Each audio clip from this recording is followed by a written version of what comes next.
Madam President, Excellencies, ladies and gentlemen, I cannot help but reflect on the significance of this moment, as this will be my final opportunity to address the United Nations General Assembly as I enter the closing months of my presidency.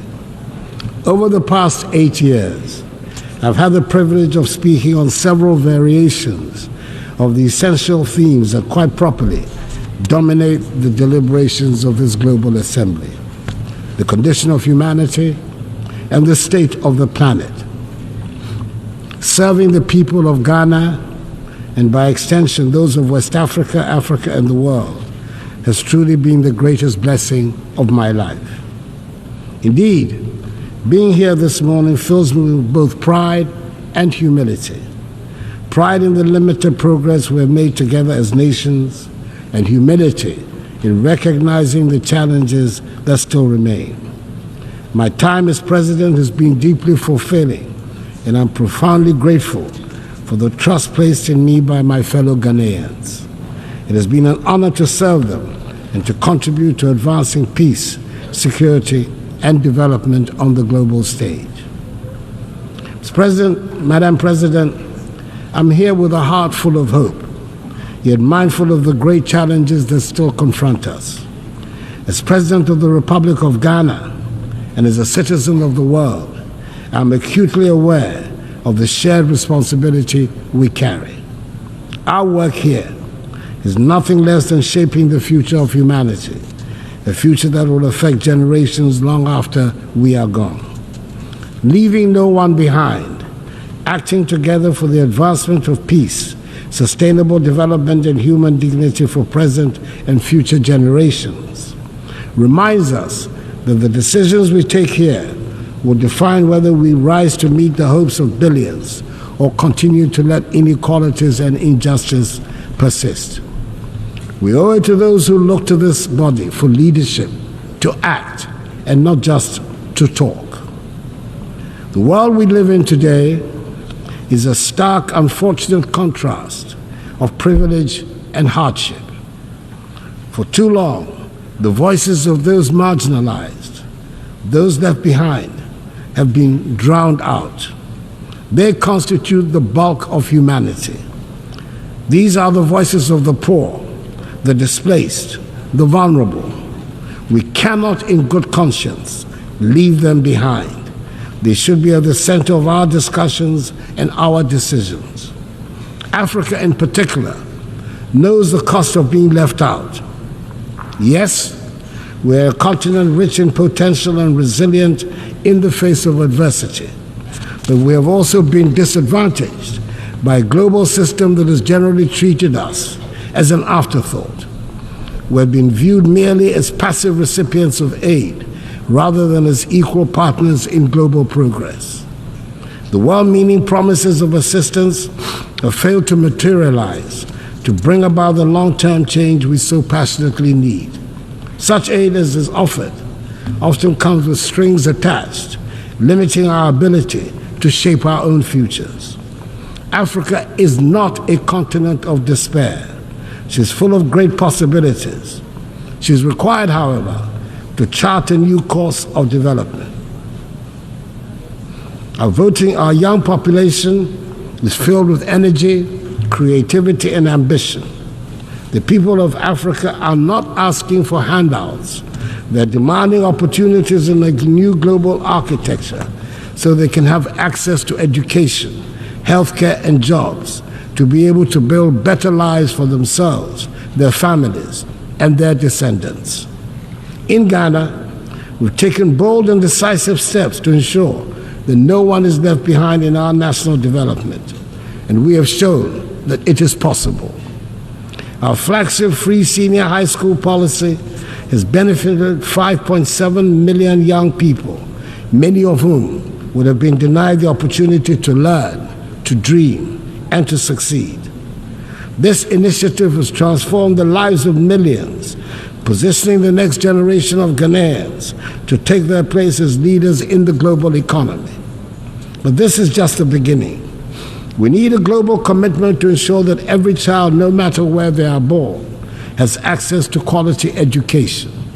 A world where children are left unprepared for the challenges ahead is not a just world. Beyond education, we've also prioritized health care for our people. Through Agenda 111, my government has embarked on the largest ever healthcare infrastructure project in Ghana's history. This initiative is constructing 111 hospitals across the country, ensuring that even the most remote regions have access to modern healthcare facilities.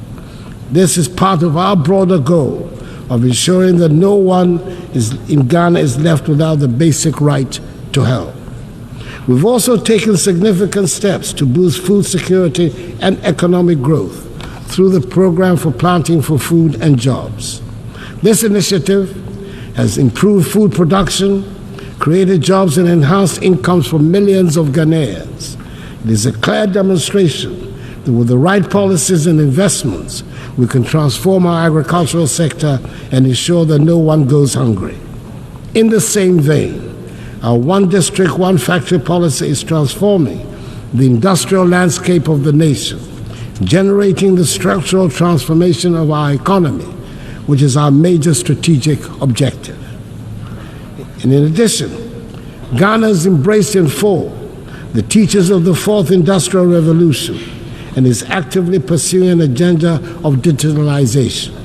Under my administration, we've revolutionized public service delivery by integrating technology into governance. From the introduction of the Ghana Card, which has streamlined identification and access to services, to the digitalization of the country's land registry, these reforms have enhanced transparency, efficiency, and accountability. Digitalization has improved the lives of ordinary Ghanaians and has also laid the groundwork for sustainable economic growth in the digital age. And let us not forget the strides we have made in enhancing the rule of law and governance. Through reforms in the judicial system, strengthening our democratic institutions, and promoting transparency, Ghana continues to be a beacon of good governance in Africa.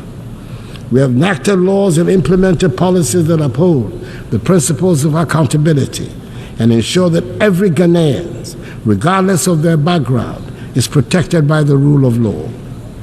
Madam President, it is impossible to address the challenges of today without speaking of the contradictions that exist within this global institution.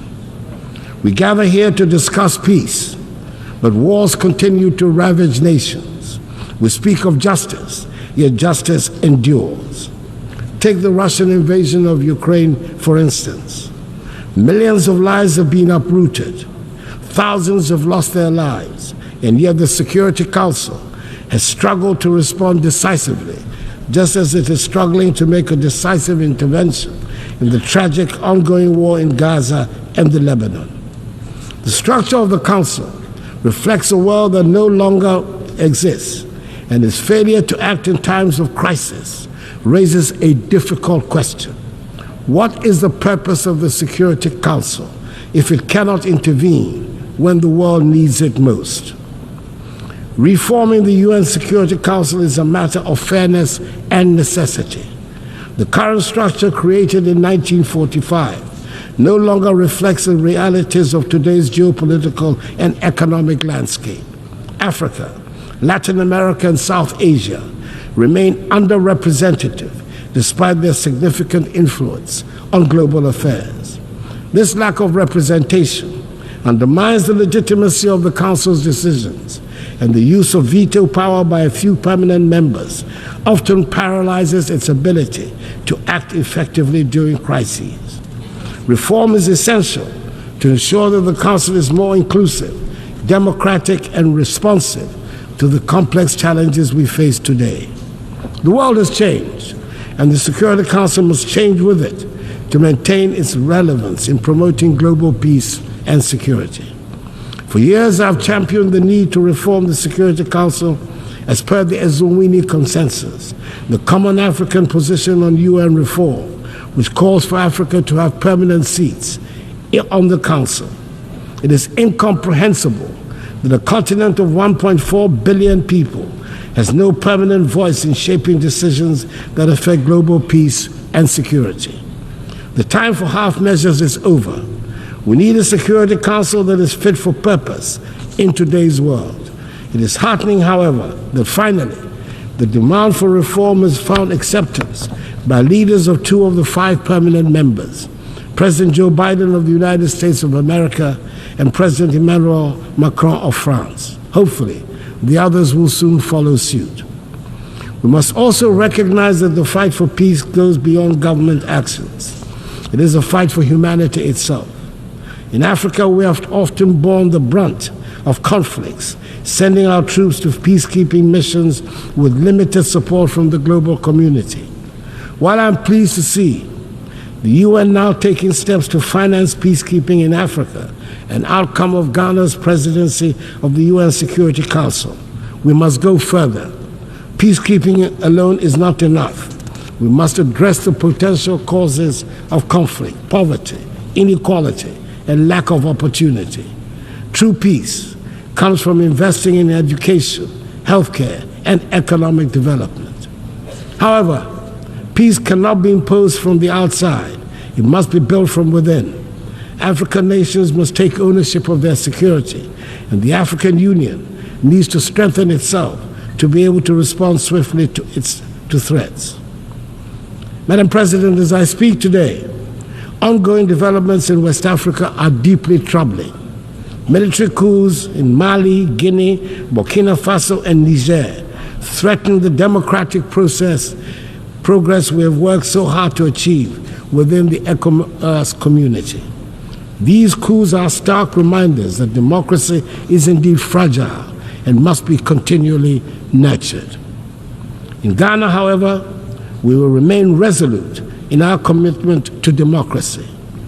As my presidency draws to a close, I want to assure this Assembly that the upcoming 2024 elections in Ghana will be free, fair, and transparent.